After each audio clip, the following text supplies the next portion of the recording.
Every time I'm on a university campus, I am reminded how essential it is that we are here and that we are present, involved in the lives of university students and faculty.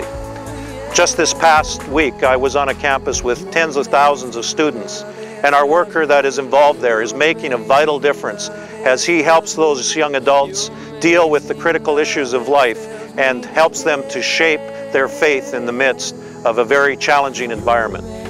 I believe Pentecostal people are intelligent and they're spiritually sensitive.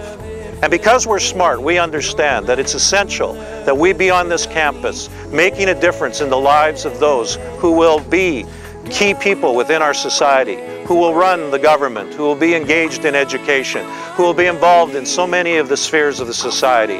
We need to be here.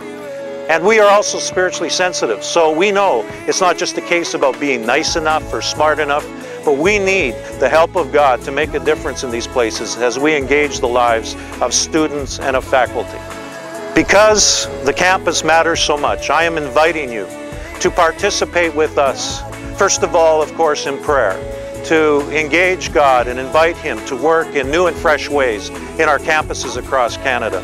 And secondly, I'm inviting you to invest with us in our Priority One Canada emphasis as we believe for 8 new campus ministries to be planted by 2010. Would you join us? Would you pray? And I invite you to invest as well.